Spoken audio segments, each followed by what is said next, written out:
Hello, this is Dr. Gay from First Look MRI, and this is a 58-year-old male who has a rotator cuff tear. He fell about 3 or 4 months ago, injured his shoulder, went to the orthopedic surgeon, and they finally got this MRI that shows a rotator cuff tear. So I just want to go over an example of what a rotator cuff tear looks like and go over the anatomy. And this is a view. We're looking straight at the shoulder. We see the round ball is a humeral head, humeral shaft. So it looks like we're looking straight at the patient. This is called the glenoid, the cup that the ball rotates in here. This is the deltoid muscle. Now the rotator cuff is a collection of 4 muscles. They go over the top of the humeral head and attach over here. Some of the muscles go in the front and some go in the back. So the rotator cuff goes all the way around, surrounds the top of the humeral head. Again, it wraps around the front. Let me go to this view. Wraps around the front, outside, and back. Now we have 2 different views. This is called an axial view, where you have the front to the shoulder, back of the shoulder, outside, and the body is over here.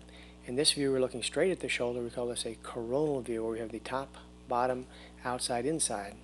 And on this view, we use it to see the rotator cuff that's along the top. This is called the supraspinatus muscle, and there's a black line called the supraspinatus tendon. So the muscle is here. When it contracts, it pulls this tendon, and the tendon should attach right over here on this flat part, the greater tuberosity. And when it contracts, it pulls and will lift the humerus outwards when this muscle contracts.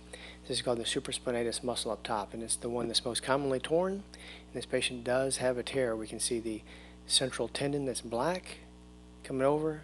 Here's wavy instead of straight. And here it's just way too thick and way too gray. It should be a nice dark line like this. So this is completely torn in the front section here, and I put a little red line there showing where we should see a tendon, but instead we see fluid. So a full thickness tear involving the anterior fibers of the supraspinatus with laxity and fluid at the site of tear. Now this view just shows the supraspinatus tendon, or the top rotator cuff component. But if we go forward, there's another one here in the front. We really don't see it on this coronal view. You have to go to another view, which is this view. Now in this view, we see the front and back tendons better. So this is the subscapularis muscle, subscapularis tendon, and we see this tendon coming over here looking too thick right here. Here it fades away, and we see a gap here with fluid. So this is a completely torn or ruptured subscapularis tendon. It attaches over here on the lesser tuberosity. So this is what we call a massive rotator cuff tear involving the entire subscapularis tendon and a lot of the supraspinatus tendon, which is up here. So when this this muscle contracts, typically we'll internally rotate the humeral head. The humeral head is here, rotating in this cup called the glenoid. And again, when this muscle contracts, you can see how it tugs here and internally rotates the humeral head. And there's another muscle back here, actually 2 muscles, the infraspinatus and teres minor muscles that come along the back here, and when they contract, they'll pull the humeral head outwards. It'll externally rotate the humeral head.